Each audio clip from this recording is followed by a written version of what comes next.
now, my people, it's your guy, the Niger Englishman, and we are back here on Tunnel TV for your first edition of the Premier League R&R results and reaction shows. So we're going to dissect every week the weekend's fixtures. Some people obviously looking happier than others. Some people are slumped in their chairs, not really knowing what time it is. But don't forget to smash the like button, share, comment, and subscribe to the channel, whether you're watching now or whether you're watching on the replay. But first of all, someone who's super, super happy. And do you know what, guys? I've made sure that I invited this guy back to the show because I remember in the pre-game show, it was like Man United were the only team playing this weekend. It's like they didn't even have an opponent the way we brushed off his team. And rightfully so, he pumped his chest and said, don't be brushing off my team because they're here to make a statement. And that's exactly what he did. And his team did, representing Crystal Palace, the voice of reason. We got man like Mbizo in the building. How you doing, Mbizo? I'm good, my brother, and thank you for that rousing introduction. Listen, generally I am the voice of reason, but today I'm going to add a little bit more pepe to the analysis. So we like our. It's a delight to be here. We like our. And guys, let's be honest, mate. I don't need to introduce this next guest. She's big out here. She's all over DSTV. She knows I love her energy. She's representing the Geordies. They're on the back-to-back, 3 back-to-back victories without conceding the goal. She's super excited right now. Welcome, Kendall, to Tunnel TV. How you doing, Kendall? Yeah, I'm good, thank you. Thank you for having me again. I love Kunle's intros are just the best. I just need you to write my CV or like do me a little like snippet for a show reel because they're just the best. I just feel like when I'm on here, I feel like, oh yeah, I'm quite good. Mate, That's how I feel. So yeah. Hey, if you're paying in pounds, we are very much accepting them over here because our Naira is getting killed, and Fola can definitely just testify to that. But welcome back to the channel, Kendall. And as I said, whenever you make your visit to West Africa, we got you over here. We got you. All right? It's coming. Soon come, I'm telling you. I've been saying to you for absolute ages that I'm gonna come. So yeah, definitely gonna. I hope you're 2014. 2014. All right, always, all right. Because the Never a Foul lot are already on their way, so maybe you can catch on to that trip. We'll get into that for sure towards the season. But a guy, I hung out with this guy all weekend. He came in excited, cheering my game in the studio, pumping his chest. He thought it was going to be a routine 3 points. But VAR had different plans for this guy. He's representing the Scousers. He's got the most incredible singing voice in the Tunnel TV crew. We got man like the African Scouser, Fola, in the building. How you doing, Fola? Yes, boss. Yes, boss. Yeah, to activate my thoughts, good to be on the show. It wasn't a good one. It wasn't a good one at all. I have a lot to say, and so why don't we just get to it? Definitely, man. Definitely. Smash the like button, share, comment, and subscribe. As you can see, there's one guy that looks the least happy on the show, which I don't know why. Because he's the only one that got the result that he does. He also got the result that he deserved this weekend, and his persona, his aura, his energy today. You can see what that result was. But he's my guy, Sha. I'm not gonna lie, he's my guy. When it comes to Man United, he's my guy each and every time. He says he doesn't hide, so I'm sure he's gonna have a lot to say today. We got the man, the myth, the legend, Traps, booming in the building. How you doing, Traps? Good evening, everyone. I love it, guys. I mean, Kendall seems to like your intros. Like, I beg to differ. I'll be honest. Like, I mean, to be fair, I've not had a chance to give you a intro on a victory, so maybe that's your team's fault, not mine. Well, you did, but you chose not to. Anyway, so smash the like button, share, comment, and subscribe, people. Well, do you know what? I think everyone's been talking about this game and talking about this decision, so we might as well get it out of the way first, right? You might as well get the whole Tottenham-Liverpool situation out of the way, because at the end of the day, for me, I'm not going to lie to you guys, it looked like match fixing.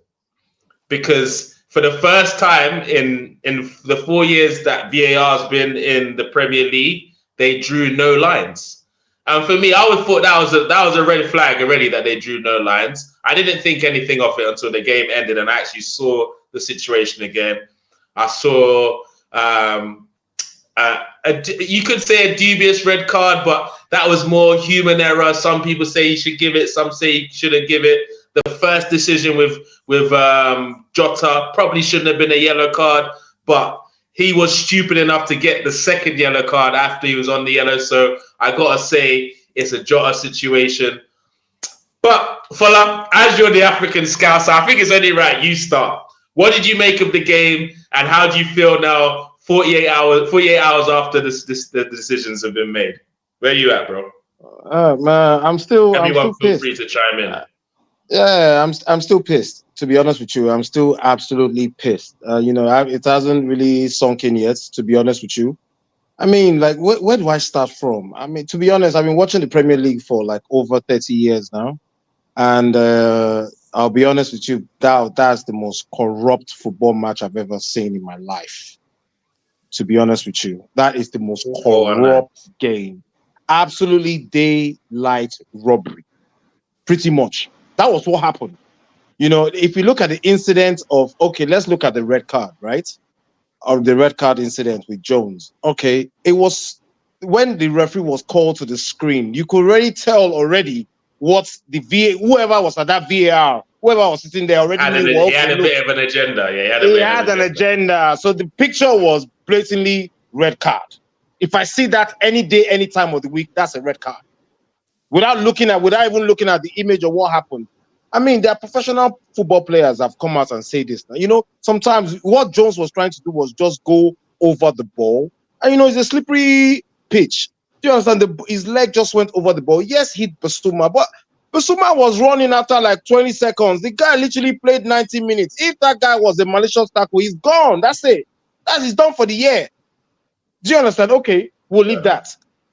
Okay, it's So wait, does any of the panel, the rest of the panel think that was a fair red card, or where you guys heads at? It was a fair red card. I think it's literally just I've seen them given and I've seen them not given. So it honestly just depends on the day. Neither here nor there, yeah. And who you've got, but that's half the problem with the officiating in the referee. I was going to say in the Premier League, because there is such massive grey areas in with certain rules, and obviously all the referees aren't on the same level with that because they're open to interpretation. So I just think it was I totally agree. So probably. Yeah, I totally agree with what she just said. It's 50-50. It's really how you interpret it, to be honest with you. But the image already, you already knew that Jones was going to get a red card. Let's just leave it like that. And of course, I expect my Man United brother over there, sitting down there to say it's a red card. Of course, he's giving his opinion, bro. He's giving an opinion. That's fine. Hold on. Listen, this is not a batter trap session. This is what I'm trying to tell you now. Look. This is a red card. This is a red card. I think Liverpool fans need to just get over it and understand that the referees are shit, not just for them, for everybody. Yeah, because we take this back. We've had this situation with Casemiro. Casemiro won the ball at Southampton, goes over the top of the thing, he gets sent off. It's a red card. It's a sending off. That is in today's game. You show your studs and go over the ball. You are subjecting yourself to a liable red card. He has subjected himself to a liable red card. Goodbye. Get over it. We're absolutely fine with that. We have no problems with the red card. Like I said, it wasn't how you introduced the discussion for that. I'm not gonna lie. You did introduce it like you had a problem with it. Just no. I'm just saying that. Either way, I'm just trying to say that he's gonna say it that way. Either way, either way. So, but let's not talk about that. I really don't want to talk about. Sorry, Kendall, what did you say? Liverpool have appealed it, haven't they? They've appealed it, yeah. Of course we have. Of course we have, and we're definitely going to win it. Because of the fuss. Yeah, because of the disallowed goal, they'll let you appeal that red card. It's a similar case to the McAllister incident. They'll definitely rescind it. But that leave that aside. But you don't have a problem with that after you just spent a few minutes talking about. Okay, no problem. No. Look, it happens. It happens. Carry on, bro. Yeah, you don't have a problem with that. This is football now. This is football. Do you understand? It happens. We all watch football now. It happens. Yeah. Now you go 10 men. 10 men down. Now we see that goal. We saw it with our own 2 eyes. And when the image came back up again on the screen, in the studio we can't hear anything, so we just look at the image. And you look at the image and you're even thinking there's absolutely no need to draw the line, to be honest with you. Because, it speaks for itself. But the rules are clear. Kelly stated every goal must be checked. Now, how, I don't know, the VAR and his assistant, they were probably on a dating website. Clearly, they were not watching the game. Apparently, from what they've said, from what the PGMOL have said, they were clearly not watching the game. They were clearly doing something else. And the human error, we cannot accept that. How can you not just draw the line? You draw the line, it's a goal. Then at least you're protected. You drew the line. At least, even if there's a human error, draw the line. So at least, do you get what I'm saying? We get a chance to be like, okay. The fact that when they realized their mistake, they could easily have corrected it. And now apparently the laws was like, no, once the game has started, the game has started. That's rubbish. You could have easily just said, no, actually, that is a goal. And what we have to do is call this game back. And if the officials, their own governing body, if their governing body is going to say, okay, you shouldn't have done that, but at least everybody will see that, okay, 5 minutes later or whenever, how long it takes, you brought the game back and the right thing was done on the pitch. Why are we bringing VAR to complicate things? Let's use the technology. Let the technology speak for itself. Unfortunately, this is the highest corruption in football. We cannot accept it, and Liverpool will not accept this. And clearly, my club has decided to go full scale on this, and I'm really proud of them. And they should keep on fighting. This is not the first time they are doing this. Yeah, this is not the first time. I have a question. But generally, because obviously this is it's a serious issue. Like the panel, the integrity of the game, the integrity of the Premier League is at stake here. I'm sorry. But my thing is, we cannot keep on saying that this is the best league in the world and we have officiating like this. It is not acceptable. You're the only ones that say that, by the way. It's only Premier League fans that say that. I disagree with that, but yeah, I hear what you're saying. I think it's known worldwide that the Premier League is the best. But, you cannot keep on saying you're the best league in the world and you have officiating like this. These referees have no IQ. They have nothing. And Gallagher was on Sky saying that he doesn't know why Liverpool are suing. It's a human error. It's a mistake. It's crazy. No, but wait. I just don't think now the match has been played. I want to open up to the panel. Now the match has been played. Is there anything footballing wise that the FA can realistically do to fix the situation? It's done now. The points are gone. I think it's in the rules anyway. It's done. They can't do anything about I mean, I heard there was an incident of a game that was played. Hold on. Let Kendall come in, sir. No, you're all right. I was just saying, like, I think it's in the rules that they can't do anything once a match has been played, obviously, unless there's, like, circumstances within where the match wasn't played for the full 90 minutes. But obviously it was, so I don't think they'll be allowed to do anything in terms of the result or the points or replaying or anything like that now, I don't think. I'm not sure that, don't quote me on that, but I think that's the case. They probably won't play it again. And to give us that extra, at least once they knew their error, at least extra time was like 6 minutes. At least give us 5. Correct your mistake. Do something.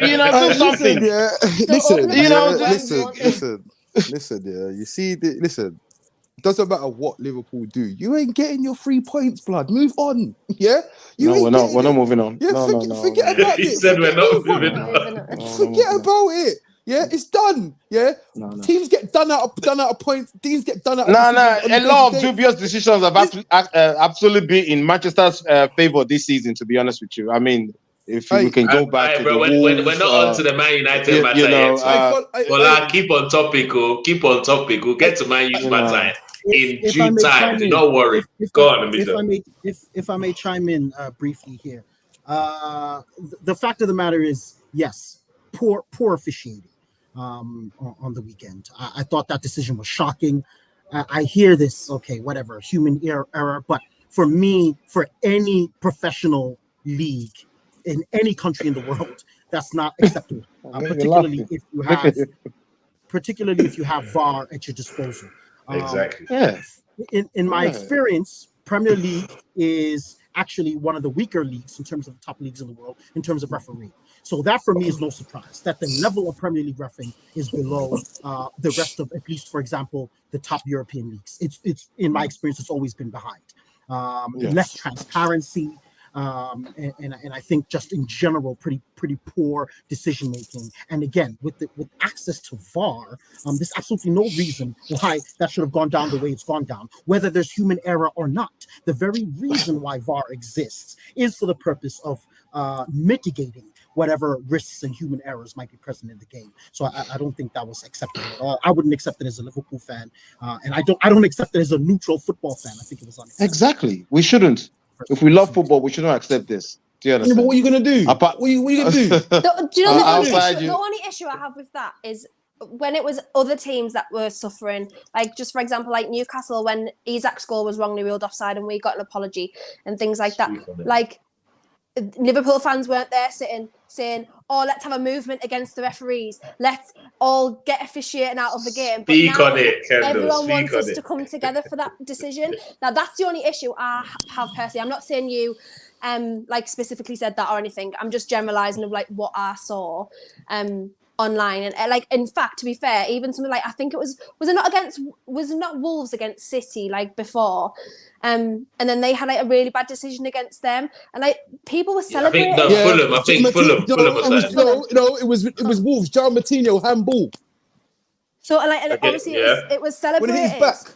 So that's just the only issue that I have like with this, because obviously now I don't think we should accept bad officiating, and I never have, and I've always been like for anyone who follows me on social, I've always been very against the officials in our league, because I've seen it myself at Championship level and at Premier League level, both sides. And I think that bringing in VAR was all the tools were there to make the right decision. There's infinite replays. There's several officials on the same game. There's a million chances to overturn a decision on field and off field. There's several decisions, several instances, and they still can't get it right because the standard of the referees is so bad. Like they just can't do it. But that's just where I'm having a problem with just obviously specifically Liverpool fans, because it's this case. It was like celebrated when it was for them, but now it's against them. It's like, right, we all need to come together. And I'm like, whoa, celebrating for them. Whoa. What decision went in our favor? Whoa. Is that now, is that honestly, we wouldn't be having this conversation if VAR didn't exist. It would go back old school where we're like, okay, poor decision from the refs, but this happens in football. It happens to them. We would accept that. We would accept that. But this is the reason VAR. That is why VAR was introduced. How much money was spent bringing this instrument into the game? Hold on, my brother. Let me all of this argument is stressed there. It's my turn this weekend. It could be yours next weekend. And you know what? I don't want it to be my own. I beg. Do you understand? It's my turn to face it. All this arguing for what? A lousy point, bro. Like, is this what do you mean, bro? Like, it's a point. What do you mean a lousy point? Come on, man. We've proven time and time again with 10 men we can win the game. My goodness. First of all, anyways, we'll get to that. We'll let you consolidate in a second. And we're gonna come let me hear your thoughts. Lad. Don't worry, we'll come to Trav very soon. But Mbizo, I even forgot my train of thought. Sorry, you got understand. We have an emotional panel downstairs here. We got Liverpool and Man U are very emotional. So today's show is not going to be as smooth as normal. But let me get into some of the comments, and maybe they might jog Mbizo's memory. Liverpool fans, sorry, but as Spurs fan, not complaining. Of course he's not. Of course, man, and every right to do that, man. Big you up.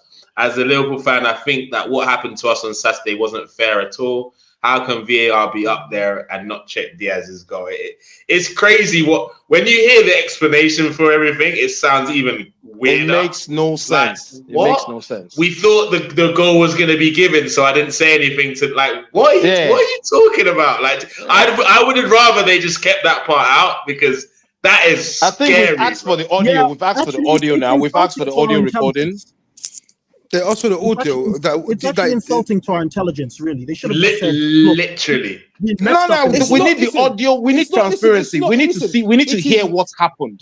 We need to hear it. But why? Why is that going to help anything? What you need to understand is that it's not. No matter what you get, you can go and get the audios. You can go and listen back. You can go and release it to the public. But here's the thing: the referees are incompetent for everyone, for everybody. It's not a person. Listen, it's nothing. Not like this. Not like this. No, but that's the thing. You're singling it out to like this.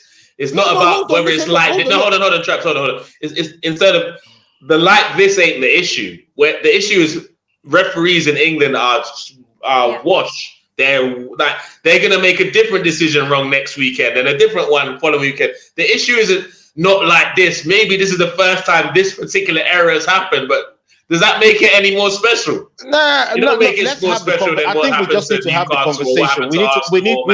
We need to have some serious conversations with them. Do you understand? There needs to be some certain improvements that we need to take. That needs to going forward. That is fine, yeah. That's fine. But it's funny how you want to have these conversations now. Let's take it back to last year, yeah. Old Trafford, yeah. The derby, yeah. Bruno Fernandez's goal. Do you think that was a goal? That was never a goal, bro. That was offside, yeah. It was straight offside. But you know what? We took it, you know, and I turned around and I said, listen. I saw you take it as well. The reason why I'll take it is because next week, yeah, we'll get one against us. And then what? It levels itself out. So this one, you have to take the L. You will get one back. I promise you. Yeah, I promise you. And Fuller, just to add, Traps is not saying that makes it right. It just is the reality of what's going on. Do you get what I'm saying? That's it. What it is, bro. No. It's a hard pill to swallow. I get it's a hard pill to swallow. This one's heads must roll down. This is because it's Liverpool. It's not just this. It was a package of. It was the package. It was the entire package. The officiating for the entire game. Officiating that whole game was a bit. It was a bit weird. The entire game. We have to put this into consideration. You know, it's not just one decision here. You know. I hear you. Yeah. Earth Extremity says, how could four times VAR officials not see the Liverpool player was onside whilst all of us and millions could see it? Total corruption. I hear it, bro. I hear it. Yeah, corruption at the highest order. That said, you'll never walk at the highest level. Big up. Thriller from Manila with the super chat says, Bezo is talking sense 100%. Prem is not the best league. But they don't let me finish, Thriller. They don't let me finish, brother. They don't let me finish my point. Hey, Bezo, we get it, man. Well, since that's how you address to my boy, my guy, my brother, it's only right. Wait, are we done talking about this Liverpool-ish? We're done talking about it, yeah? Yeah, man. I think they're done. I think they're done hearing my voice. But I still have a lot to say. You know, I still have a lot to say. So, Fola, consolidate your thoughts on this Liverpool thing, and we'll move on to the next point. So, where are you at now? I think personally, nah. Well, yeah, I have to. We have the choice. I have to wait for the next game, and that's a frustrating thing. You have to wait for the next game to get over this type of pain, you know, because we were hard done by here. It was so bad. It was so poor. I mean, they have to sack some. They have to start sacking. Someone has to lose the job. Who's going to replace them? What are you going to replace them with? You got to recruit some guys from abroad, bro. This is the best they have. Brother. England, this is the best they have. Nah, they need to start recruiting man from abroad, man, just to make it work. Those are these lot need retraining. There's no, we can't. I don't think Go on. I don't think any of them should ever make, you know, at this level, none of them should ever be at any international tournaments. You know, you keep them local the way they are. They should just stay. No, but this what I don't get about the Premier League is that we are, as a group of football fans, we collectively complain about officials in Premier League every year, but there's no movement. That I don't see like them doing reviews on what the best referees in the other leagues are, having them come over and retrain. How about one day we have a referee from the best league in the best officiating league and come and do the Manchester Derby or the North London Derby or whatever. Let's see something like that. It's not going to happen. The Saudis have started trying to contract English referees. Yeah, they have no choice. They probably have. Listen, it's not going to happen. They have a choice. It's not going to happen. It's not. It's like it's. Yeah, Fola, why would they have a choice? That's right. Not like the Saudis, like with them bringing in referees. I'm sure with their league, they will definitely need to bring in some, Listen, good it's not gonna standard. happen. Why would they bring the English referees? That's the point that he's trying. Why of all leagues would you try and recruit English referees? Why? Nah, of all leagues. Oh, did they? Listen, look. That's okay. Yeah. You didn't hear the full statement. Okay. Oh, so I didn't hear it. Oh, my bad. Sorry about that. I knew there was something wrong there, bro. I knew because these English referees are doing a madness. But guys, what I would say to round up the Liverpool. Sorry, Traps. What you said? I said it's not going to happen. It's like Sainsbury's inviting Tesco's best worker to come and think it's not going to happen. They're opposite that. The way they it's see nothing like that, but I hear it. No, because it is. No, it is. It is. The point is that it's possible. The point is that it's possible. No. You guys yell over me. You don't let me finish. Now I'm also going to yell. Now Weasel's going to yell. So let me yell also. And my yelling is that it actually is possible. It's not an outrageous suggestion that referees be brought in from other nations, particularly those with good track records of refereeing. In my experience from the matches that I've watched, Germany tends to have some good refereeing. France tends to have some good refereeing. There's no reason why maybe a game here or a game there, larger games, the Premier League goes out and contracts some of your better world-class referees that, for example, might be present in larger World Cup games, who have track records of good performances in big matches on the global scale. There's absolutely nothing wrong with that. And the reason why I brought up the Saudi Arabia thing is that if Saudi Arabia has the capacity to bring in referees from other leagues, there's no reason why other people cannot do the same. Or even just bring in a referee to have some kind of workshop, okay, to deal with difficult situations and so on and so forth. So that for me is not an unreasonable suggestion. All right. Well, I'm going to tell you why. Again, I'm going to go back to like Sainsbury's inviting Tesco's Employee of the Month to come and work. It's not going to happen. What? Tell you why? Because they are a group of referees. They think that they are the best. They're not going to them inviting other referees from other countries to come and do it here is basically saying we are not good enough, so we need help. They're not going to do that. No matter how bad they get, they're not because they're so arrogant. They're too arrogant to do it. I hear it. That's a fair point to be fair. But one thing that I definitely learned this weekend, just wrapping up the Liverpool thing, is that no matter what any Liverpool fan tries to deflect, Liverpool are title challengers.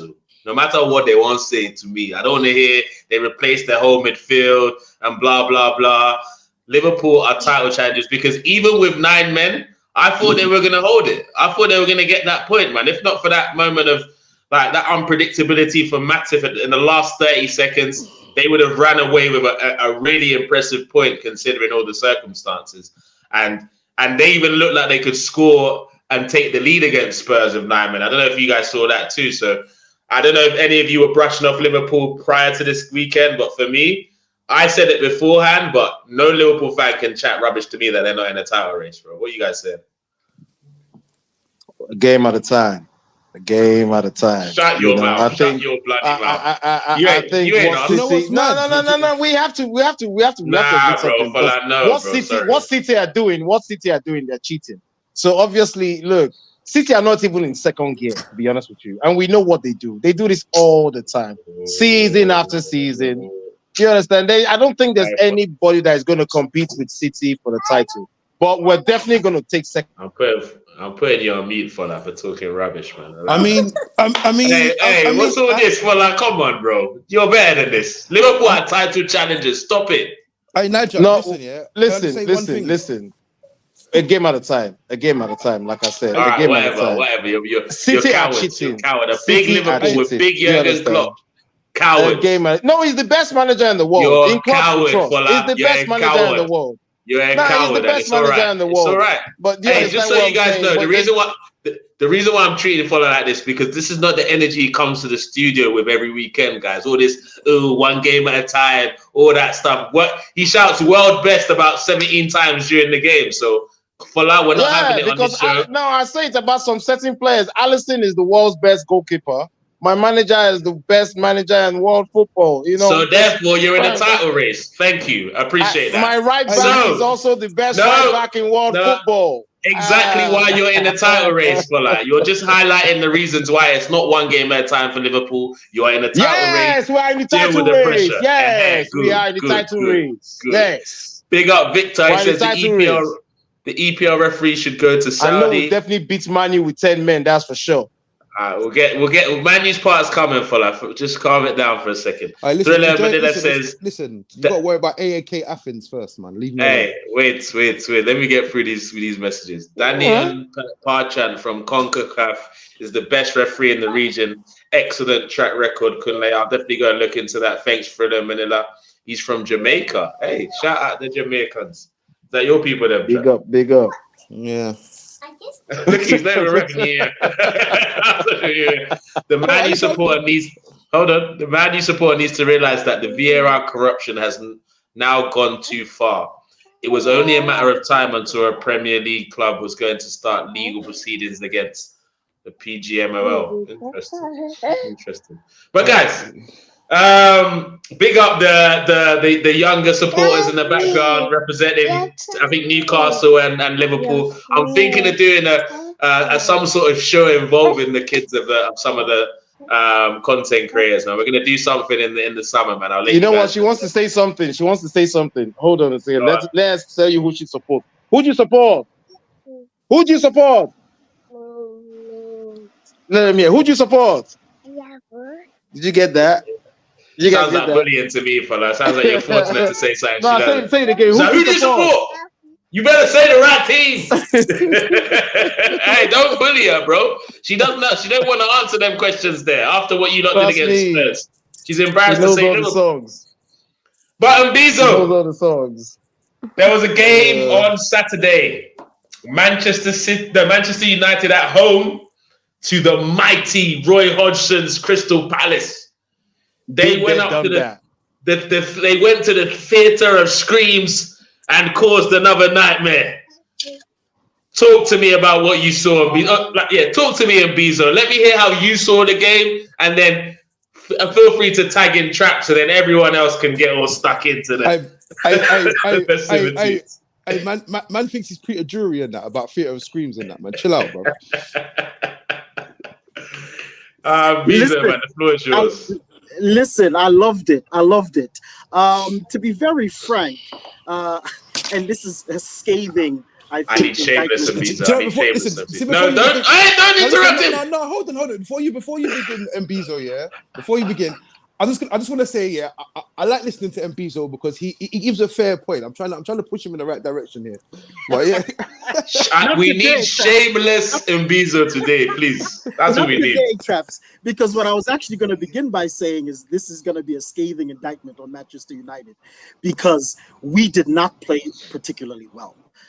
In fact, we did not play much better than I think we've been performing in the last couple of games and have not gotten away with it. However, at Manchester United, we come away with 3 points. So I think for me, that's very damning for Manchester United. I thought that there were moments of the game where we were a bit fortunate, of course. But it's like I said. It's like I said over the weekend, or rather last week, it depends which teams are going to show up. And Manchester United brought probably one of their worst performances in a while, despite the fact that they've been losing. I thought this one was particularly poor. They had absolutely no teeth. They didn't look a real, true threat. And it's the same thing I've been saying to Traps for quite some time, is I can't identify, these things about Manchester United that I say, okay, this is what they're trying to do. I can't tell. Maybe they have a plan. But whatever it is, it's not working. So at what point does Ten Hag decide to try something different? I don't know. But as far as we are concerned, I'm delighted to just get 3 points on the board. It keeps us a little bit afloat because for us, it's going to be a long season, possibly a relegation battle, which is not uncommon, of course, for Crystal Palace, despite us having the talent. And like I said, we're not going to progress much under Roy, but we will, we'll be there. We'll steal a point here. We'll grab a point there. And obviously, it's always delectable to beat Manchester United. Away from home as well, man. Clean sheet as well. Let's have that. Away from home. Old Trafford. It's the humility of the Manchester United fan that really hits home, when they're humble and silent and quiet. I like that. But I don't know, comment section, let us know. Is it true that Roy Hodgson the last 5 visits to Old Trafford, he's left with something. He's left with points. Just let me know. That's correct, 100%. 100%. That's correct. I can That's tell you real that talk. for free. That's correct. Okay, That's correct. well, since you know that stat, Traps, maybe you should lead the rest of this combo. Well, it's simple, isn't it? Like, obviously, you know what I'm saying? Roy Hodgson's the bogey man, isn't it? You know how it is. He comes to Old Trafford, he gets the points, isn't it? He's a bogey man like that. Listen, if you saw what was going on, like, I mean, you can turn around and say, I mean, yeah, to be honest with you, and Bezo's right. He was toothless. And to be honest with you, the selection didn't do him any favors. Everyone knows this whole Bruno. He's gonna end up dying on this Bruno and Mount thing. He's gonna, it's one or the other, in my opinion. Do you know what I mean? It's one or the other. It's not both of them at the same time. And he's gone and done that again, and it's not worked out again. So I don't think he has a choice, because if he does it again with this whole Bruno and Mount thing, I think he's gonna be banging trouble with the fans and everyone, because the fans booed again. Substitutions were shit. You need a goal and you're bringing on Harry Maguire. It doesn't make sense to me. Like, I don't know what his plan is, but to be honest with you, like, Palace squad, no Maguire slander on my watch, bro. Can I finish, bro? Listen, can I finish? Anyways, so yeah, like if you need a goal, you're not going to bring in Harry Maguire, are you? So why did you interject then? Wait, is this the moment where I talk? I thought you hadn't finished. Okay, I'm asking you a question. If I was at Man United, I'd get Slabhead in there, man. He can nick a little, a goal set piece. Set piece, bro. He's got a good head on him, good noggin on him, bro. Well, this is exactly why, you are not a manager, bro. This is exactly why. Well, exactly. But I know, if I need a goal, throwing the ball into the box, Slabhead. You're not bringing. How big his head is, bro. Maybe I would. I don't know. You're not bringing Harry Maguire on. Let's just be raw about it. Like, and yeah. So let's not digress, though. Man United have not been great this season, but if you look at it in context, we didn't beat Palace last season. We didn't beat Arsenal last season. I think we didn't beat who else did we lose to? We didn't beat Brighton last season. These are the games that we didn't win last season. So it's just it's nothing new. Do you know what I'm saying? Something has to change, but it's nothing new. Do you know what I mean? But so yeah, we dropped points again. Hey, panel, don't have this nothing new. You lot chime in, because he said he's talking. I mean, I'm just gonna look. You know what? To be honest with you, I'm actually just gonna speak from a football fan point of view. Like, let's put this Liverpool aside, the Manchester United rivalry. I just feel like, to be honest with you, we've seen ETH now for like, how many years now? Is this like the second year? Second year. And to be honest, like, when a new manager goes into a club, like, do you understand? You should have some kind of identity. Do you understand? Okay, this is the way we are going to be playing going forward. Now, you might not have the players at that point in time, but obviously, as you go along, you start to get the players that, Now, ETH has made a lot of signings, to be honest with you, that players that came under his watch. And I think it was 11, or if not. Yeah, like, so you're looking at it, I'm like, hold on a second, what exactly are you good at? What do you do? What is your style of play? And, Arteta went into Arsenal. You could, there's a style of play. Eddie Howe went into Newcastle. There's a style of play. What's the guy for Brighton? This is big Ange. You go in and you start your style. You might be losing games, but you have a style of football. To be honest with you, I cannot tell you what Manchester United are good at. Now, it might be the players that they still are bent on. Maybe the likes of Rashford and who can I say? Well, you just got Chris Mann. But I'll look at some certain players. I'm thinking, hold on a second. What are you doing? Like, what style of football? He's made some blunders already, to be honest with you, with his signings. And if you look at it, I think Manchester United have not come to terms to understand that where they are. To be honest with you, it's up and down. We've been there before in the 90s. I'm looking at it in the early 2000s. I'm looking at it. It's a similar trajectory. You won't admit it until it finally dawns on you that, you know what? You are not as big as you think you are now. Players now, teams now, they go to Old Trafford now. It's fun for them. You could get it's guaranteed 3 points. Or, it's not guaranteed 3 points, but you can easily get 3 points here. It's no longer the fortress of where we used to play back in the day. And that's just speaking from a fan's point of view. Can I just interject into this? Yeah. Yeah. You see, we're going to keep talking about it. All it's going to be is style of play, the buzzwords coming out. Let me tell you something. That is the biggest load of rubbish that I've heard in my life.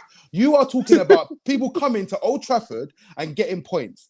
Who came to Old Trafford and has got points in the last God knows how long? Who has? My club. Brighton did that recently. Quite a number of clubs. Crystal Palace just did it. Hold on. Without no VAR decision. Hold on, wait 1 second, Kendall. Your team come and got a point last year. Yeah. Last year, October. And then we got 3 points. They've not been there this season. We've not been there this season, bro. You just said in God knows how long. So 12 months. You tell him, Kendall. So hold on. 12 months ago, Kendall. I don't. But that's the last time he played there, bro. That's the last time they played there. It was 12 months ago because I was there. Yeah, 12 months ago. Yeah. So that's what I'm saying. It's not like you're getting points every week. They've gone. I don't play you every week. I only play you twice a season. No. Yes, I'm not. Listen, I'm not talking. Listen, I'm not talking about you and Newcastle. I'm talking about. Right. He's saying everybody. You can just go to Old Trafford and get points. No, but I think I'm just saying it's no longer a place that Yeah. Like it's not a fortress.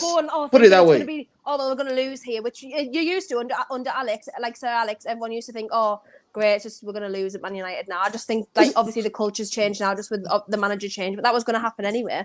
But I disagree. I do think that you don't have a style of play at the minute, or from what that's fine. That's fine.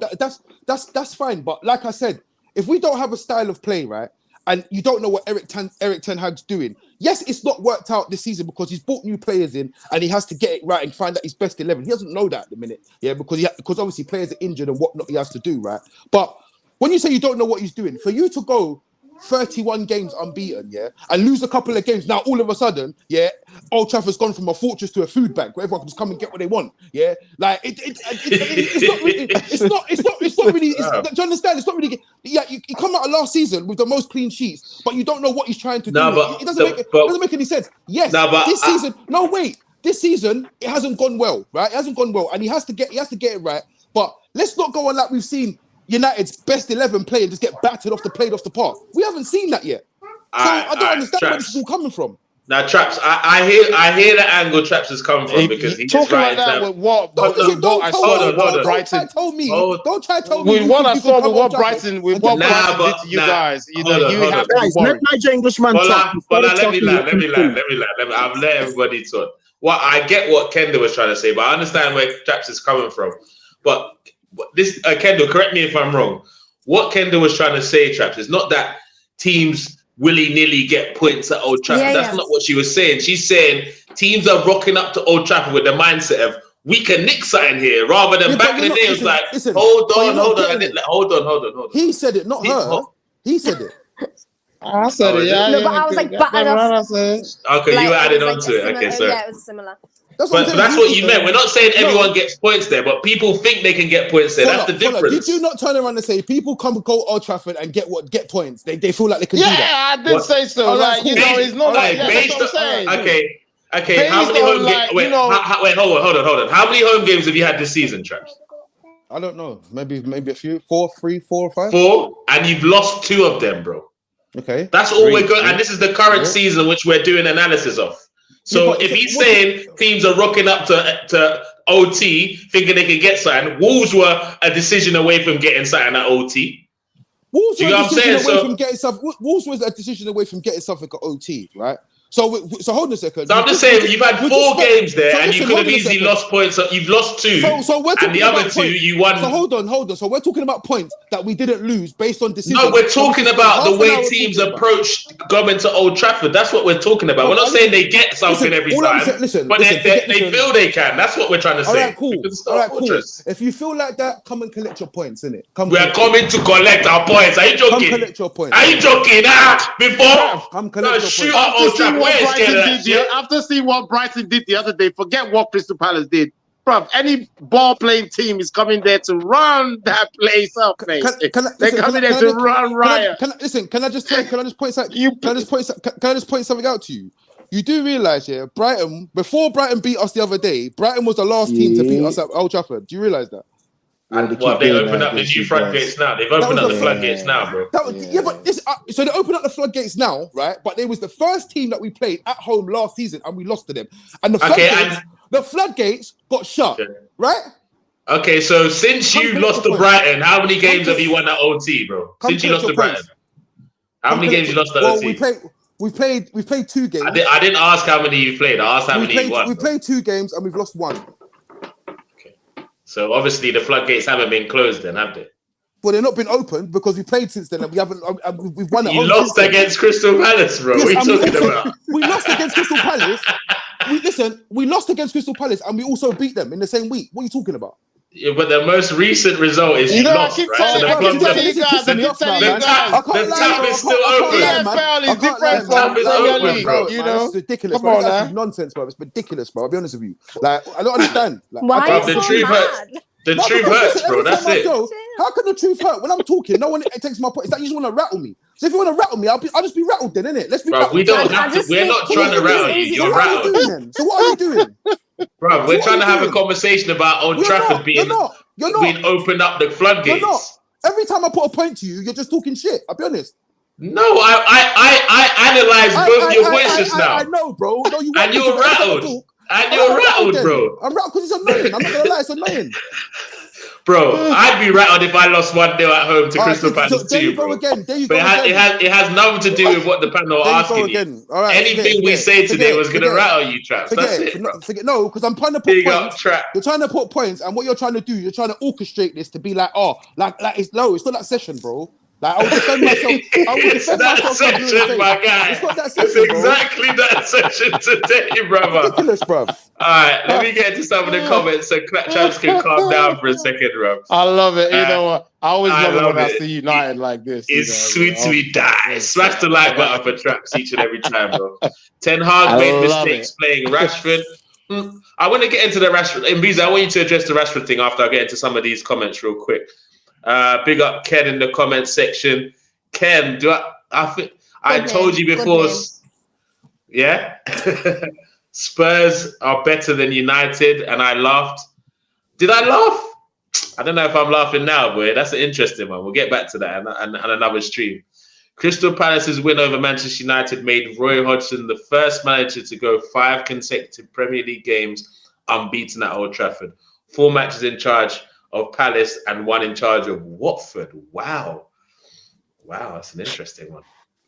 I won't ask you to comment on that, Traps. You're a bit heated. No, I already called it the bogeyman. They already called it the bogeyman. So okay, true. Yeah. MUFC need time plus players need dropping, but all managers have their favourites. Do you agree with that? Your manager has favourites, Traps?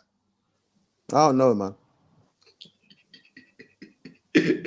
Yeah, as a qualified manager, of course. I don't know if I'd refer to them as favorites per se, but every manager has those players that he believes are dependable and can always pick them, not only for the performances on the pitch, but maybe for attitudinal reasons, leadership qualities, personality characteristics, etc. Okay, fair enough.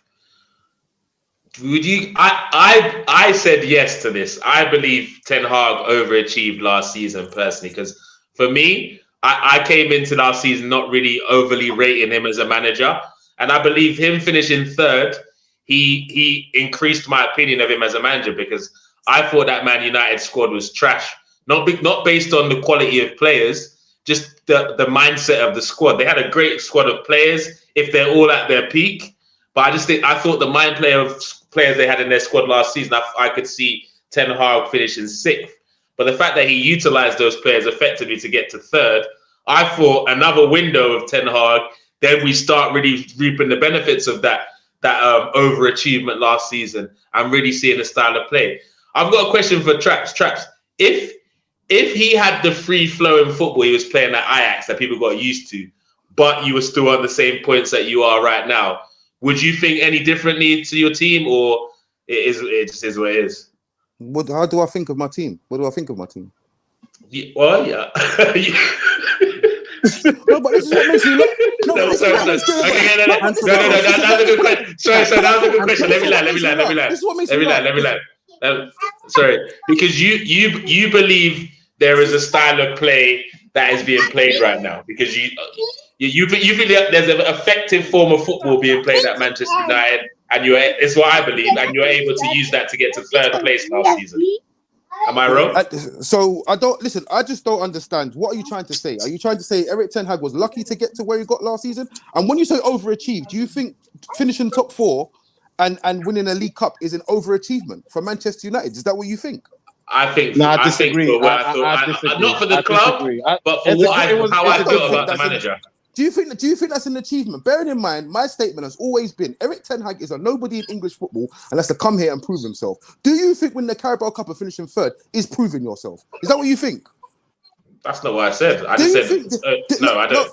No, I don't. That's what exactly. So what are you talking about overachievement for? Because that's not an overachievement.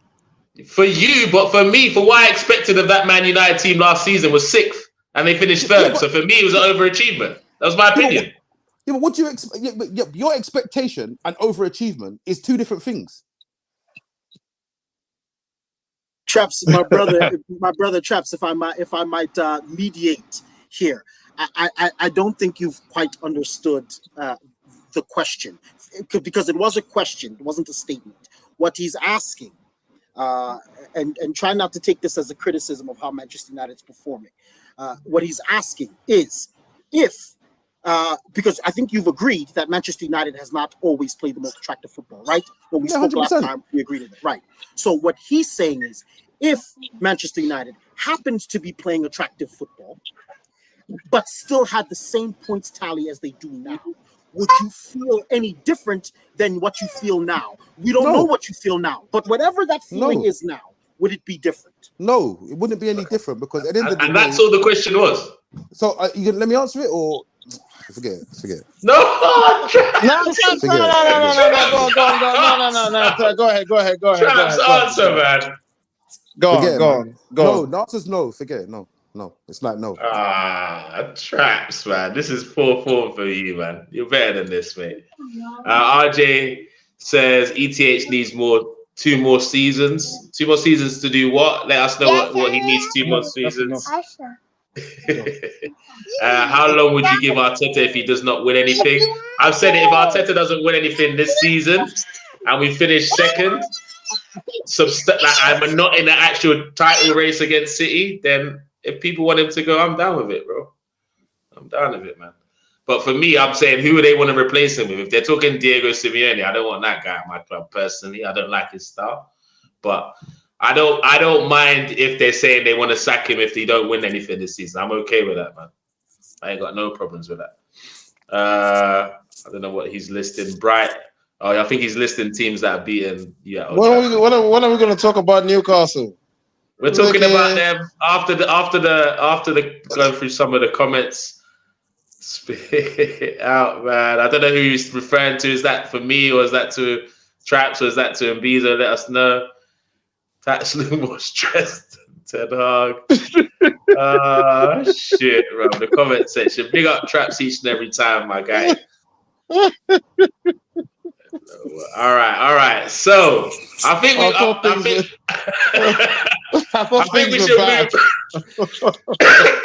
Bro, the interesting thing is, if the tables are turned, Traps would be applying hella pressure on me. So I'm not. It looks like someone that will give it to you when you're down. He told me if they beat us at the Emirates. Let me land. He told me if they beat us at the Emirates, I should cancel myself of social media. But then he did the thing. He canceled himself from social media. But carry on.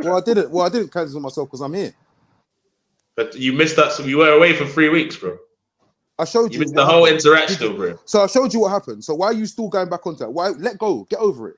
Unfortunate circumstances. Let go of it, man. Circumstances. It's done, bro. I'm just saying, if the tables are turned, he'd be applying pressure. So I'm continuing to apply pressure. Listen, if we're gonna have a conversation and I'm gonna say stuff, yeah, I'm gonna give I'd like people to listen to what I'm saying and be objective if you have to, but. If it's just gonna be a thing where it's like, okay, tell me where we haven't been objective. It's pointless. It's pointless having a conversation because I've just said I've outlined a few things, and they haven't been answered. It's just been, I don't know. What? Okay, what hasn't been answered, Traps? So we know where we're going wrong. I can't bother to go back onto it. Let's just go move on to something. Hey, move on. All right, so Newcastle, 3 wins in a row, 3 clean sheets. Was the start of the season a blip, and they're just finding this form, or it was always going to be a difficult season? It wasn't going to be like last season anyway, and maybe a top 6 finish is more sustainable for Newcastle this season. Where are you at with your team, Kendall? Yeah, I'm not getting like too carried away, because obviously it was against 2 promoted sides that we've won in the league, so I'm not getting like, whoa, we're going to be mint again. I'm just not like that, because it's just not me. I've got PTSD off like all the times we were crap, so I don't get too carried away. But yeah, obviously against Man City, we both didn't have our full first teams out, and that was a decent result for us. I wasn't. To be fair, when I looked at it, I was like, oh my God, that backline stinks. I was like, seriously, I'm so worried about this game. On the way to the game, I was like, well, we're obviously not bothered about the Carabao Cup if that's the case. But then I thought, that's weird, because Eddie Howe's not that sort of person. Like, he's not like I don't care about this. Like, he wants to do well in like everything that he does. So I was thinking that's just very strange. But anyway, we ended up winning. So I don't know what happened there. But yeah, the couple of results that we lost, obviously 1-0 against City, that was just a bit. I thought we actually played okay. I wasn't too bothered about that. I thought we played fine. Obviously the Liverpool game was a sickener. Like, I've not stopped thinking about that to this day. I still think about it. It was apologies. Nobody apologise to me. I felt sick. I was like, oh my God. And then Brighton, we stank. Like, oh my God, I have not seen us play like that literally for 2 years. I was like, we were actually horrific. I was like, nah, I can't even deal with this any longer. So yeah, it's just nice to be back on form again. We've got some, like, obviously we've got West Ham coming up away in the league at the weekend, so that's going to be really tough because they started well. But we have a relatively good record at West Ham away, so I'm just hoping that we continue that. But as we've seen this season, records are just, they mean absolute jack shit this season, to be fair. So yeah, I mean, obviously we've got PSG on Wednesday, so that's going to be nice. I was going to ask you about that PSG game. How are you feeling about that PSG game, and what would you consider a successful outing? I expect to win our home games in the Champions League. That's where I'm at.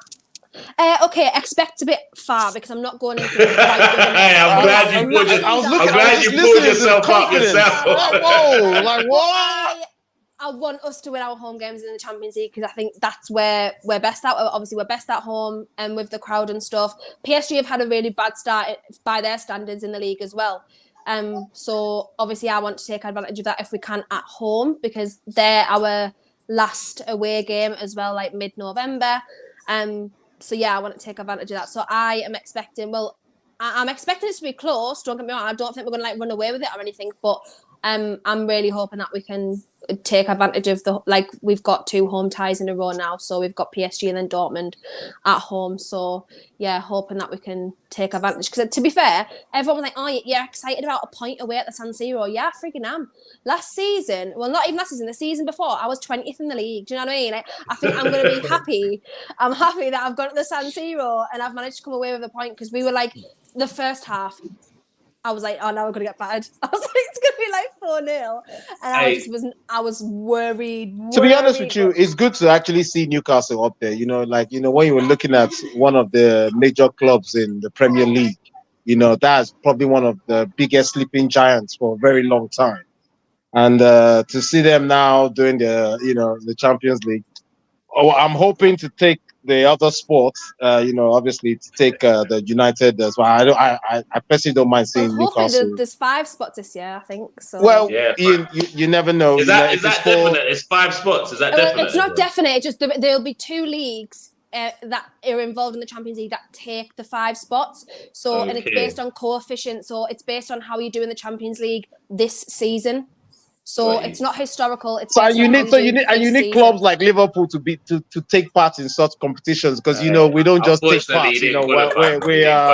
We are one of the we go for it. It's not about you, brother. But I think out of the last, I think it was like something like Newcastle, a team in the Champions League. Newcastle. The last 12 years, the Premier League only haven't made coefficient twice. So it's like, so it's more like it's quite unlikely. likely. Yeah, it's quite unlikely that they'll not get it. But obviously, we don't Got know. you. Like we might, But PSG, we might bomb out. PSG are not looking like they don't have the Galacticos anymore. So I think Newcastle they have a chance. They have a chance. But you know what? I think Mbappe against Dan Burns give me pure feeling. Hey, yeah, real talk. Yeah. No, but to be fair, I think Kendall, like Newcastle fans are in quite a unique position where, and everyone is not. People are upset about it more than anything because you don't have to over put pressure on Eddie Howe just yet, and we have to do this, have to do that. But you don't get too like provoked when you've had 3 games that you've lost because you're like, look, we're kind of happy, enjoying the current party we're in. If we get top 6, great. We maybe sneak a trophy, win a game at PSG. All these little things that you lot can get excited about and reset. Whereas some other teams, like a loss to Crystal Palace, can change their whole aspect and stuff. Yeah, I think. Well, it's like, do you know what those games like? Traps isn't even going to listen to this. Don't matter. I'm listening.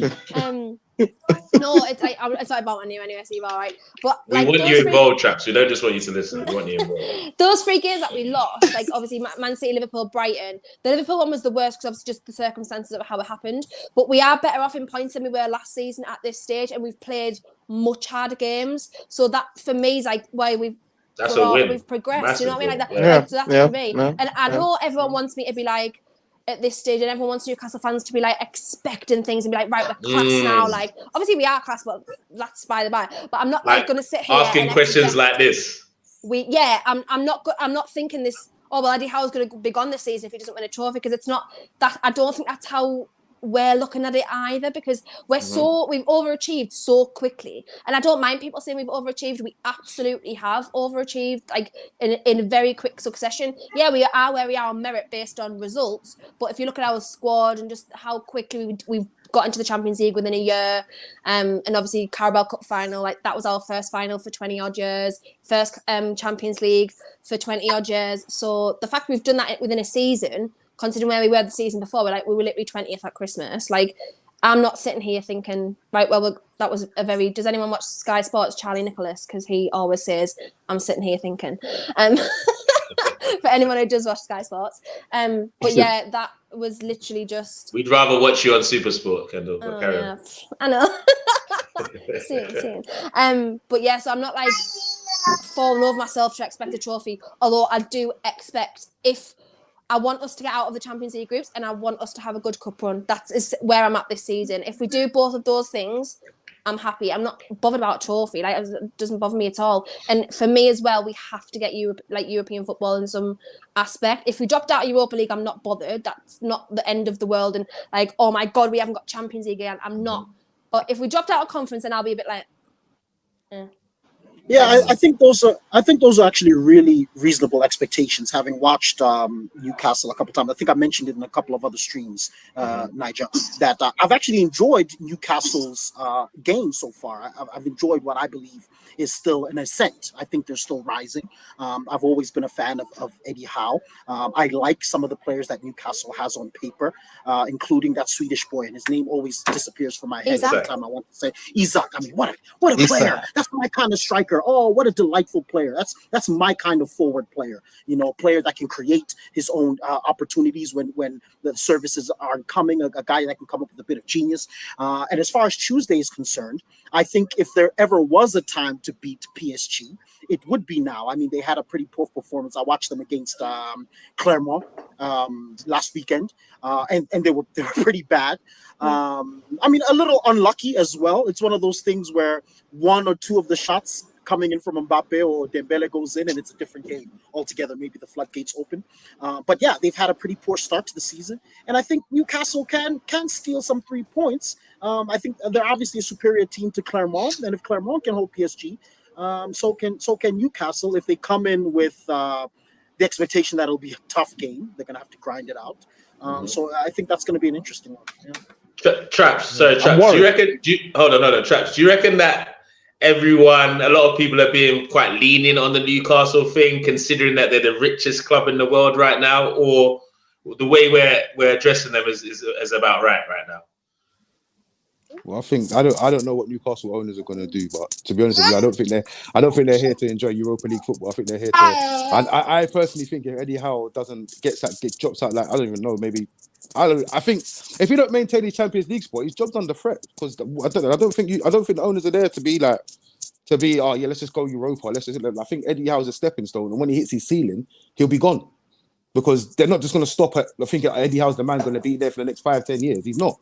Like, they're going to get to a point where it's like, all right, cool. Because Newcastle fans are just not used to it. They're just enjoying living the dream right now. So they're going, oh yeah, cup final, that's great. Oh, Champions League, group stage, that's great. But really, in the reality of things, when they start getting to quarterfinals and semi-finals and losing and getting knocked out, they're gonna be like, he's not good enough. We need a man that's gonna take us to the and then they're just like same as Chelsea fans. Chelsea fans were the same in the beginning.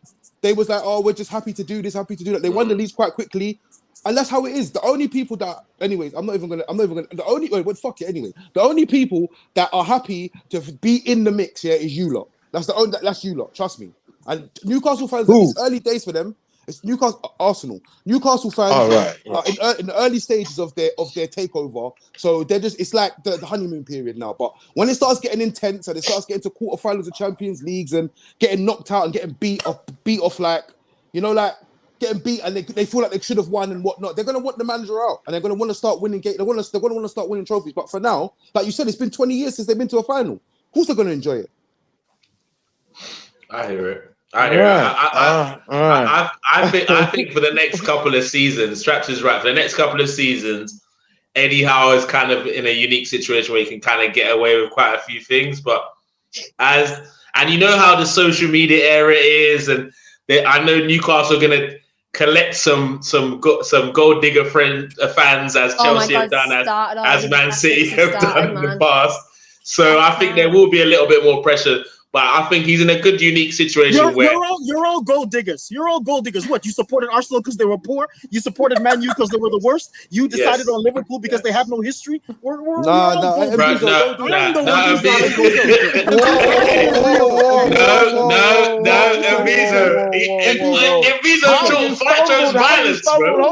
on. That's your Englishman.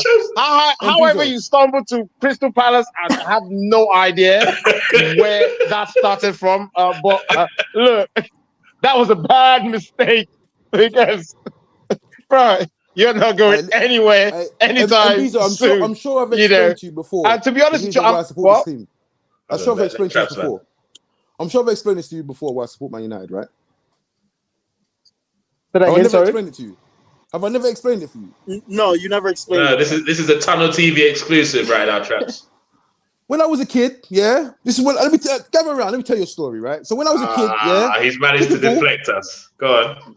I didn't manage to deflect, bro. This is what I'm saying, bro. Go on, land. So, anyways, Chaps, when I was younger, I was kicking ball, playing ball in the school. Everyone was like, "You have to. What's your football team?" I was like, "I don't have one." There's like, "You need to have a football team." I was like, "I don't have one." There's like, "Oh, we need to find one." Anyways, I've gone home. Yeah, I've seen Eric Cantona kick the fan. I was like, whoever he plays for is the team I support. So it wasn't anything. You like violence too much, Traps. Hold on. Wait. And the thing is, you call me a glory hunter, right? People call me a glory hunter. That season, we won nothing. Like, we won absolutely nothing. Yeah, Blackburn won the league, and we won nothing that season. So if I was a glory hunter, when I had to pick a team, it would have been Blackburn. All this happened is exactly what Thriller and Manila has said. I like the way Mbizo causes chaos. It was just who was going to bite onto it. I stayed back. I let him just have it. He was throwing out bait for the masses. I was like, nope, you ain't catching me in that, bro. You're not catching me in that. Big up Marky Mark. He says, Tunnel TV, I beg, Joe, make you not talk of United again. You go make Traps off his jacket and fight his laptop. Big up Marky Mark with the pigeon English each and every time. Smash the like button, share, comment, and subscribe. Guys, we've got like 10 minutes. We've got a little bit over time, but we've got 10 minutes. One thing I wanted to say about Newcastle is that we should all be scared. You know what? Because let me tell you something. You see, we've seen Dubai money, right? We've seen the UAE money, right, in the Premier League. We haven't seen Saudi money. Now we know what Saudi. Man, that's some bastard money, so that the UAE money is child's play when it comes to Saudi money. They're just learning work. You know. It's FFP, you know, so Newcastle, it's proper halting us. Like it's like this is the problem. Like the look, those guys want to spend 500 million today. They want to spend 600 million if they have the opportunity. If they give those guys, they give Eddie Hearn the opportunity now, find a way. Eddie Hearn is going to spend nothing less than 700 million in every season going forward. You know, it's not a big deal for those guys. They're just waiting. Okay, how can we do it? How can we do it? So let's be careful. If not of financial fair play, I'm sure they will find another way. Of course, they'll find a loophole. Because Chelsea keep finding all these loopholes. No, because I mean, Man City have been finding all kinds of loopholes. You know. What did you say, Kendall? I said they're doing it now. This is what everyone thinks. They're trying to, like, the Saudi League are buying all of, like, the Premier League players for, like, big money. So that Premier League suddenly say, "Oh no, we better do something about this," and the money spent. We really need to stop FFP so that other clubs can spend money. So that they can buy. Yes, so that they can buy. That is genuinely crazy. What people think. Like that crazy. is actually what people think that they're doing. I'm like, no, I don't. We should be worried about us that much. But guys, obviously, it'll only be right to close the show with another team that's collected 3 points on the weekends. Traps' favourite London team. Ah, shit. Don't rile up Fuller here. Don't rile up Fuller around that now. But yeah, Arsenal. And the reason I wanted to, I didn't Traps is blacked out the screen.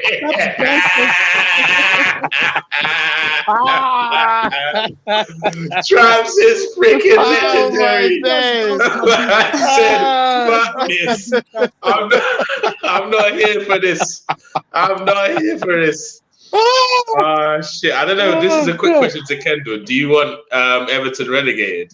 Absolutely. I've been begging for this for 3 years. I want it too, because they've been cheating this league for too many years. Get them out once and for all. How many years are we going to hear Everton in a relegation battle, man? Fuck off, man. They need to get relegated once and for all. Let's start again. Let's just complete the whole inside job. And let's be honest, anyone that thinks this, I'm starting to think Pochettino's on the same inside job that Benitez was on at Everton. The same way Benitez and Everton have not been the same since Rafa went there. We were like, oh, how can you do that to Liverpool?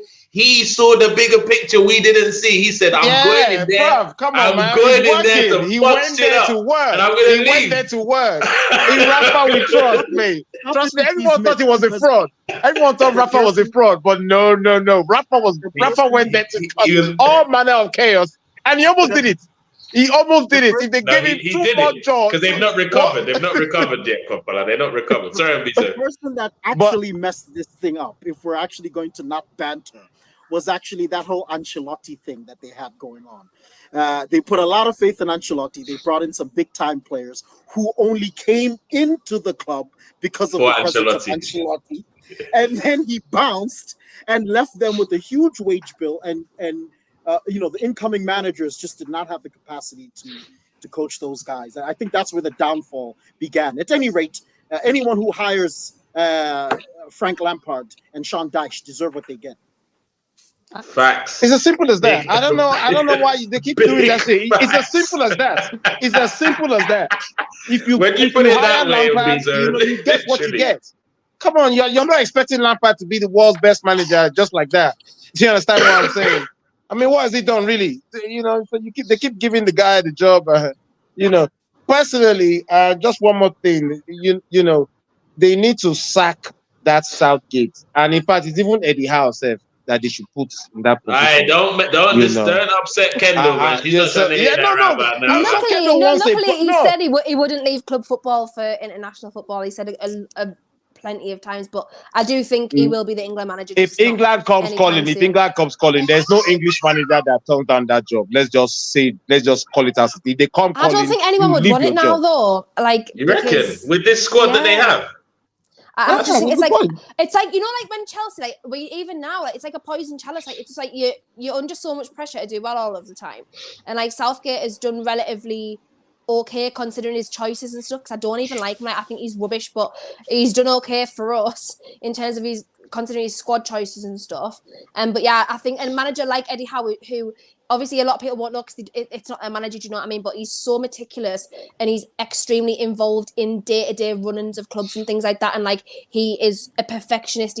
All he does is like eat, breathe, and sleep football. Like that's all he does. Even when he was out for the 2 years, he went round about 6 or 7 different managers and was like shadowing them. Simeone was one, Klopp was one, the Denmark manager was one, Iraola, who's now the Bournemouth manager, he was one.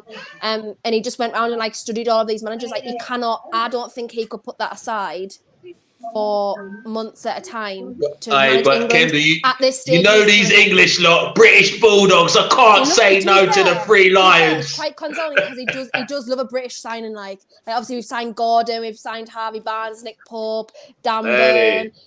Boy, I can't see it. Nah, I just think, to be honest, those are the type of players Eddie Howe can attract. Those are the type of players Eddie Howe can attract.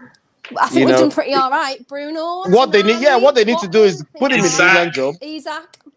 No, they put him in the England job. They put him in England. Hey, wait, hold on, stop. So when I mention Arsenal, everyone's talking about England and nah, we're not doing that. We are not doing that. No, I'm not listening to anything for that. Thriller in the comments. Thriller and Manila, you're the one causing chaos, not Mbizo. It's you causing extra chaos. But I don't need a lot of time. I don't need a lot of time. All I want to say is the reason why this weekend was so pleasant, match week 7, is because when Arsenal drop points, it's big alarm bells. They're not in this, they're not in that. Arsenal, they can't afford to drop points against Bournemouth away because they got a big game at City next weekend and blah, blah, blah. If Kai Havertz starts, there's going to be problems. And look, everything was answered in that game. First of all, my manager bust brain on the whole Premier League, telling us 6 players are not even in training last week, and somehow they were all in the squad. Like, big up Arteta with the mind games. I respect that. I'm a bit annoyed that Saka played so many minutes because it's like you won't kill the boy. What do you want to do to the boy? And even when we were 3-0 up at 70th minute, Saka's still on the pitch. He played 5 more minutes, bro. Crazy. But we got a comfortable 4-0 win away from home. Confidence is up. People laughed at the why did we pity Kai Havertz and give him a penalty. Who knows? I don't know, brother. We need to try everything with this guy. Let me not lie to you. You guys try everything to give him confidence. The boy cannot say we've not tried for him. I beg. We've over-tried for this boy. If against his next team he doesn't have confidence, I've washed my hands of it ever even having a chance to work. Everyone knows my stance on him. I still don't see what Arteta sees in him. And it's going to take more than passing the ball backwards and scoring a penalty to convince me. Traps is good again. But I'm excited that he's broken his duck, and I hope somehow, some way we can resurrect the Leverkusen Havertz. I'm not optimistic, but I'm very excited to be proven wrong. Did you watch him at Leverkusen? On fraud watch. He's on fraud watch. Did you watch him on Leverkusen? Did you watch him at Leverkusen? I honestly only watched him play 3 full 90-minute games at Leverkusen, and that's all I have to be honest. No, I'm asking because no. Good question. Yeah. No, I'm asking because you said that you want to resurrect the Bayer Leverkusen Kai Havertz. Yeah, Kai Havertz. There's nothing to resurrect. That's all. That's the only point I wanted to make. I watched him there. I didn't understand in the first place what anyone was doing purchasing him. So whatever this resurrection you think is going to happen. Okay. But I don't know. I want to remain optimistic. We don't throw 60 million on the boy now. Well, to be fair, actually, to be honest, as a manager, I like what they did for the boy. I like what Arsenal did for the boy, giving him the penalty and saying, listen, here's a bit of confidence. Put this in the back of the net. Let's see if this can, ignite something in you. I think from a managerial point of view, it's a very good move. But from a very objective football analyst point of view, it not go help. You can't create football in a vacuum. It doesn't. If it doesn't exist, it doesn't exist. Well, I don't know what's going on with my connection. But did you watch any of the game, you guys, this weekend? Like, what did you make of the actual game? Unfortunately, I didn't see it. I was at Newcastle game, so I didn't see the Arsenal game. Traps, did you watch us? Traps definitely didn't watch our game, bro. It was on at the same time as United, to be fair, so I'll allow it. I will allow it. But I think what this weekend showed me is that the Premier League is super unpredictable. Like, we're 1 point behind City going into the game at City. For the first time in ages. That what? that it's unpredictable. Oh, okay, yeah. And I don't mean in terms of we don't know who's going to win the league, because, like, let's be honest, City are the favourites, clear favourites to win the league. But what I meant is it created some doubt in people. Like, obviously, City now, without Rodri, 1 point ahead of Arsenal with a game at Emirates, it gives us more of a shout. I'm still not convinced that we can do it. And maybe that's PTSD from losing 10 games in a row in the Premier League against City. Probably is, yeah? Because until we do it, I can't come and pop my chest like, yeah, this is the year, you know. Until it happens, you're not going to hear that shit come out of my mouth. I'm going to be, this was the year. We did it. I'm going to be the excited, surprised guy on the reaction shows. But Nigel, I do think that this loss was a bit of a chink in the armor of Manchester City. I think it demonstrated to the rest of the teams that they are fallible, that they are beatable. And frankly speaking, even in some other games where they've been victorious, I think you could say, look, it goes left or it goes right, and Manchester City loses this game or drops points and so on and so forth. I actually think it is very open. I actually think, really, truly, for the first time in maybe at least a decade, the Premier League truly is open to anyone who has a consistent run of games. For example, like we spoke about how Arsenal doesn't need to beat Manchester City to win the league. Teams don't have to beat the other large teams. They just have to consistently collect points over the duration of the league. And yeah, so I think it is open, bro. Traps, what's your thoughts on Arsenal's 3 points clean sheet away from home this weekend?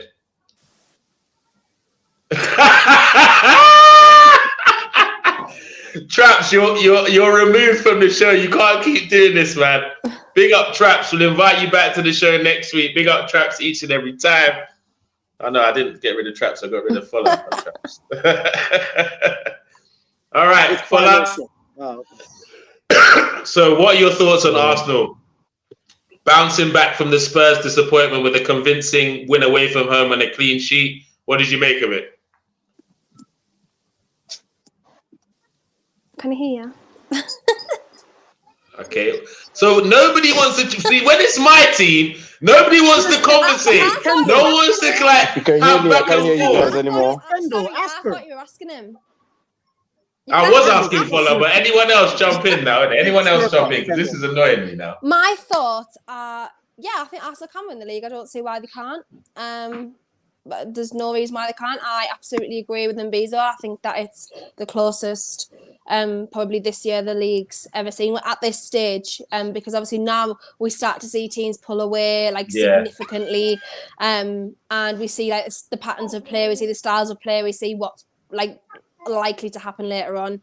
But obviously like, Wolves getting a result at the weekend against City, like that's crazy. No one would have expected that at any point. For Man City to lose 2 games in a week, that's highly unusual. That very, very rarely happens. I did see a stat earlier where it was like with Rodri in the side, they've only lost 5 out of like 30 odd games. With Rodri out of the side, they've actually lost 5 in 15. So it's like concern, obviously, that however long Rodri's going to be out for, I'm not entirely sure. So yeah, I just think I'm looking forward to this season. Like for the first time ever, I think, just even from a Newcastle fan's perspective, like last year it was very much like I was always anticipating, I was always concerned, I was always like, oh no, because I knew where we'd been before, but I knew that what we could possibly do, and it was always just like we always seem to be striving for something. Whereas now I'm just like kind of relatively chilled, and I'm just gonna like enjoy what happens this season. So that's weird for me to think like that. But yeah, I think Arsenal are good. I like Arsenal in terms of how they play. I think Arteta's got it took him a while, but he's got a really decent squad there, really decent style of play there. And to be honest, like even last season, every game you went into for the most part of the season, that wasn't a dig, like genuinely, for the most part of the season, I was like, oh, they're gonna win this. So it's like, do you know what I mean? I'm expecting nothing less than an Arsenal win. So yeah, I just think you've got to keep on that, and there's no reason why you can't win the league this season. That's true, but that's probably true for a few teams though this season. Like exactly, he'll be up there. I think it'll be. Who are the few teams? Just listen. That analysis is spot on. I think Liverpool will be up there. Because obviously I know they have got Europa League, obviously, but at the same time, it's not as obviously physically taxing as the Champions League will be because of the opposition. Because I think Liverpool can go and win the Europa League relatively easily, in my opinion. And the Europa League this year actually isn't probably as strong as it has been for a number of years as well, just because of the way the leagues have been. Let's see how the Champions League team drop into. So I think obviously, yeah, that's true. That's true, because there will be a few drop downs as well. So I think there'll be like obviously City, Arsenal, Liverpool. I think they're probably the 3 outliers at the moment. Brighton looks. Say it. No, there's another one you want to say. I know, but you don't want to say it because Niger Englishman is going to be on your behind. But go ahead, you can say it. Oh, Spurs! I forgot about Spurs. Actually, I did. Hey, don't just say them to say them. If you don't believe that they're the guys. The only reason why I don't think they realistically will be in a title race, I'll tell you why. I think they'll get top 4. Don't get me wrong, and I really do think they will. So, however way you look at that, you might think it's a title race, but whatever. I have seen them for a number of years now do this exact thing where they go 15, 20 games, get a result, and then the last 10 games, last 15 games, they just. I don't know what happens. They just lose their heads. The history of the Tottenham. Like, well, yeah, that's like classic. It's like the history of Tottenham, like obviously cheerleading, but that's why at the moment I'm like, I'm a bit wary of them. However, I do think Andrew's a great manager. I think he's exactly what they needed at this point, because they've just really, I wouldn't say suffered, but they've like not had the best match in terms of manager. He's just calm, he's reassured, he's composed. That's exactly what Tottenham fans needed at this point. He has already instilled his style of play. They had a really decent summer window. So I do think they'll be fine. I do think they'll get top 4, but I'm not sure about a title race just yet, because I do think it's obviously a little bit soon. However, we showed how far you can go in a season. So they probably will be. Right? Yeah, they'll probably be up there. Guys, we gotta go. We gotta wrap up. Like the Chelsea and Fulham game about to start. So just to wrap up, I'll just get score predictions for this game about to start. Everybody, then we'll wrap up the show. And Buza, what are you saying? Chelsea versus Fulham. Chelsea away from home. 0-0, 1-1. It's gonna be a drab draw. So it's gonna drab draw. Kendall, what are you saying? Fulham 1-0. 1-0 Fulham, the Kings of West London, yeah? For 2 seasons back to back. Traps, what are you saying? Fulham at home against Chelsea, 1-0 Fulham? 1-0 Fulham, yeah. Raw, you lot are not. Oh, Brozier's in the starting lineup. I don't know if that changes anyone's predictions. Are you people confident? Should I bet on this? Please don't. Hey. Fulham, so what's your prediction? Same. I saw it 1-0 to Fulham. Wow, you lot really don't rate Chelsea. Do you know what? No, I don't. I'm gonna give them the benefit to the doubt tonight. I'm gonna say they're gonna score 2 goals and draw the game 2-2. Big up Chelsea, 2-2. They're gonna score more goals in this game than they have all month. Basically, they're gonna score more goals than Kai Havertz did on the weekend. We scored more goals in one game than they have like this previous month. Like that's not normal behaviour. Like this whole season, not even the month, the whole season. Yeah, the whole season. Literally, you people are bloodthirsty. You people are bloodthirsty. Literally, don't forget to smash the like button, share, comment, and subscribe to the channel. I definitely need to add everyone's social media handles into the description of this video, guys. Real quick, can we catch you, anybody, on any shows either later on tonight or tomorrow? Any shows that they want to talk about? Obviously, it'll be in the UK for me, but I'm on BBC News on Wednesday, pre-Champions League game, and filming for TNT Sports tomorrow. But I don't know in what capacity that's going to be. Like, I don't know if it's an advert. I don't know if it's going to be a live hit. I'm not sure until I get there tomorrow. So it's just the day in the life of Kendall, guys. You know, I wish. You know what I'm saying? Like, she don't even know what she's doing there. I know the TNT called me up for something. Speak to my agent. She'll let you know what I'm doing. Just be there, Mom. Just be there. Traps, can we catch you on any streams tonight or tomorrow? No, I'm just. I'm not as big as Kendall. I'm small time me. I'm just. Oh my god, it's not even that. I think I'm the only Newcastle fan hanging around. I think everyone's like it's more on board now. We have more people. 1-0 Chelsea. 1-0. No, pack it in. Oh no, they found a way to miss. There's some bandwagoners now. So we get a few more podcasters. But yeah, I think I'm the only one here. I said 0-0. It's coming. Big up, man. Each and every time. I love your modesty, Kendall. We know what's really going on. It's true. You don't know the fame yet. It's okay. We don't mind. Follow. You can catch me and follow on Tunnel TV throughout the course of the week. Smash the like button, share, comment, and subscribe. Enjoy the football. Enjoy any streams that you guys are going to be on later on. Have a good evening. And Bizo, we know where we can find you, my brother. CBS Sports in the building. Tell us, what day do we catch you? What day do we catch you, bro? I'm not Kendall, player. Please, rein it in. That's I'm not massive. Kendall. Hey, CBS Sports. Don't try and rain it down, bro. Good try. Oh. All right, well, that's it. I should be having a show this week. Hopefully, we'll be talking a little bit of AFCON. We always talk African football when I'm around. So, if you're into African football, from a slightly Americana perspective, because I have to, cater to my audience. Yeah, I see you. We'll speak about that another time, though. But big up Visa each and every time. Big up the panel. Big up everyone. Have a great evening and enjoy Chelsea. Maybe drop some more points this week.